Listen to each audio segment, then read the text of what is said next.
दोस्तों, भारतीय रेलवे यात्रियों की सुविधा को ध्यान में रखते हुए अलग अलग रूटों पर जो पहले से बंद ट्रेनें हैं उसका संचालन आपको लगातार रूटों पर देखने को मिल रहे हैं। भारतीय रेलवे ने इस साल एक दो नहीं बल्कि सैकड़ों जो बंद ट्रेनें हैं उसका संचालन अलग अलग रूटों पर शुरू किए हैं, जिसका संचालन अभी फिलहाल में रेलवे कर रही है और आने वाले दिनों में और भी जो पहले से बंद ट्रेनें हैं उसका भी संचालन आपको रूट पर देखने को मिलेंगे। जो कोहरे के कारण रेलवे द्वारा बंद किए गए हैं पिछले साल, उसका भी संचालन आपको देखने को मिल रहे हैं। जो किसी कारण बस रेलवे द्वारा पहले ट्रेन का संचालन बंद कर दिए गए थे बाढ़ को लेकर, उसका भी संचालन आपको रूट पर देखने को मिल रहे हैं। साथ में जो कोरोना काल से रेलवे द्वारा बंद कर दिए गए थे उसका भी संचालन आपको धीरे धीरे अलग अलग रूटों पर देखने को मिल रहे हैं। बहुत कम ही ऐसी ट्रेन है जिसका संचालन रूट पर देखने को नहीं मिल रहे हैं, बाकी सभी ट्रेनों का संचालन रेलवे द्वारा शुरू कर दिए गए। साथ में जो कोरोना काल के समय जो ट्रेनों में बदलाव रेलवे द्वारा किए गए थे कि अलग नंबर और अलग फेयर के साथ ट्रेनों का संचालन हो रहे थे, उसमें भी आपको बदलाव देखने को मिल रहे हैं। नॉर्मल फेयर के हिसाब से भारतीय रेलवे ट्रेनों का संचालन कर रही है। तो बाढ़ के चलते भी कुछ ट्रेनों को रेलवे द्वारा रद्द कर दिए गए थे, जो 4 से लेकर 5 महीने पहले रेलवे ने बंद किए थे, उसका भी संचालन आपको अलग अलग रूटों पर देखने को मिल रहे हैं। तो कुछ कोहरे के कारण बंद कर दिए थे कि कोहरे में ट्रेनों का संचालन नियमित नहीं हो पाते हैं, उसको लेकर भी एक दो नहीं बल्कि सैकड़ों ट्रेनों को रेलवे ने बंद किए हैं, जिसमें कुछ ट्रेनों को कैंसिल कर फिर से उसका संचालन आपको रूट पर देखने को मिल रहे हैं। तो लेकिन आज के वीडियो में मैं आपको बताने वाला हूँ कि भारतीय रेलवे जो 5 महीने पहले ट्रेन को कैंसिल कर दिए थे उसका संचालन अब आपको रूट पर देखने को मिलेंगे, जिससे इस रूट के यात्रियों को काफी ज्यादा इस ट्रेन से मदद मिलने वाली है। तो इस वीडियो के अंदर मैं आपको बताऊंगा कि इस ट्रेन का क्या नंबर, किस रूट पर इस ट्रेन का संचालन भारतीय रेलवे कर रही थी। साथ में एक और ट्रेन के बारे में नोटिफिकेशन जारी किए गए, उसमें भी बदलाव किए गए, वो भी काफी ज्यादा अपने रूट की मोस्ट पॉपुलर ट्रेन है। तो उसमें क्या बदलाव, किस रेलवे स्टेशन तक इस ट्रेन का संचालन अब आपको देखने को मिलेंगे। इस वीडियो के अंदर मैं आपको इन दोनों के बारे में फुल डिटेल जानकारी देने वाला हूँ। तो दोस्तों, अगर आप चैनल पर नए हैं तो चैनल को सब्सक्राइब कर लीजिए और वीडियो अच्छा लगे तो वीडियो को लाइक जरूर कर दीजिएगा। चलिए इस डिटेल वीडियो को शुरू करते हैं। दोस्तों, माता वैष्णो देवी के दर्शन करने वाले श्रद्धालुओं के लिए एक खुशखबरी है कि अगस्त से रद्द चल रही शालीमार एक्सप्रेस ट्रेन का संचालन शुरू हो गया है। इसके अलावा दिल्ली से चलकर भाया मुजफ्फरनगर होकर जालंधर जाने वाली सुपर एक्सप्रेस ट्रेन अब अम्बाला तक आवागमन करने वाली है। जम्मू कश्मीर में 16 अगस्त को माता वैष्णो देवी मार्ग पर हुए हादसे के बाद जम्मू से राजस्थान जाने वाली शालीमार एक्सप्रेस का आवागमन बंद कर दिया गया था। इससे माता वैष्णो देवी के भक्त परेशान थे। अब 1 दिसंबर से इस ट्रेन का संचालन रेलवे ने शुरू कर दिया है। रेलवे स्टेशन अधीक्षक पवन कुमार ने बताया कि शालीमार ट्रेन मंगलवार सुबह राजस्थान जाने के लिए सुबह 8 बजे पहुंचेगी और बाद में आगे के लिए रवाना होगी। वह राजस्थान के 4 दिसंबर को चलकर 5 दिसंबर को जम्मू जाते हुए शाम को 7:45 बजे मुजफ्फरनगर पहुंचेगी। उन्होंने बताया कि दिल्ली से वाया मुजफ्फरनगर होकर जालंधर जाने वाली सुपर एक्सप्रेस भी अब जालंधर नहीं जाकर बल्कि अम्बाला तक आवागमन करने वाली है। इस ट्रेन के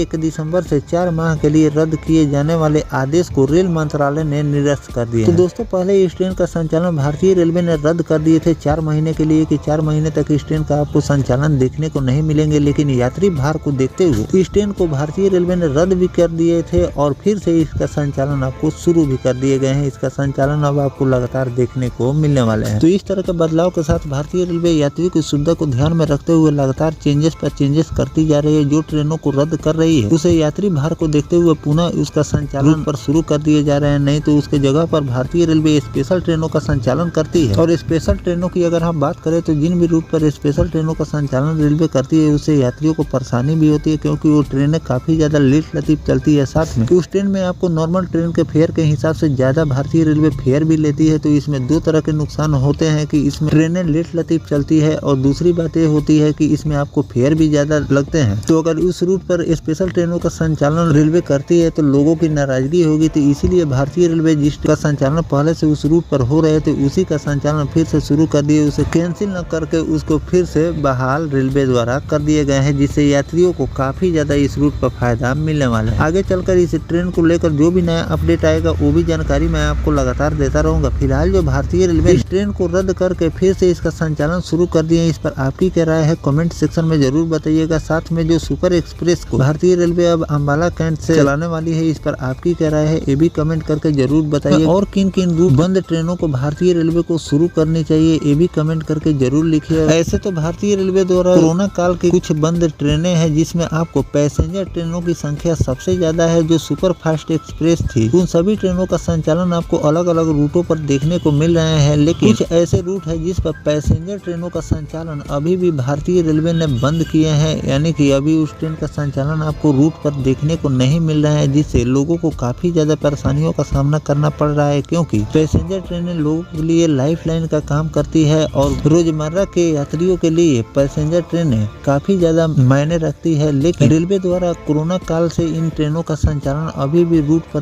देखने नहीं मिल रहे हैं कि इस ट्रेन का संचालन रेलवे अभी तक बंद रखी हुई है। तो उन सभी ट्रेनों का भी संचालन रेलवे को करनी चाहिए, ताकि जो रोजमर्रा की यात्रा करने वाले यात्री हैं उन लोगों को सहूलियत मिले। साथ में और भी कई रूट पर एक्सप्रेस ट्रेनों का संचालन भी रेलवे द्वारा अभी नहीं शुरू किए गए हैं। लेकिन रेलवे ने एक नोटिफिकेशन जारी किया गया था कि बहुत जल्द आप जो भी कोरोना काल की बंद ट्रेनें हैं उसको शुरू किए जाएंगे, जिसके लिए रेलवे द्वारा तैयारियां की जा रही है, टाइम टेबल सेट किए जा रहे हैं। उसका भी संचालन आपको आगे चलकर देखने को मिलेंगे। तो आगे जिन बंद ट्रेनों को रेलवे द्वारा शुरू किए जाएंगे उसकी भी जानकारी मैं आपको आगे चलकर देता रहूंगा। फिलहाल इन 2 ट्रेनों के बारे में आपकी क्या राय है, कमेंट सेक्शन में जरूर लिखिएगा। मिलते हैं किसी नेक्स्ट टॉपिक कोई नई जानकारी के साथ, तब तक अपने भाई को दीजिए इजाजत। जय हिंद, जय भारत, वंदे मातरम।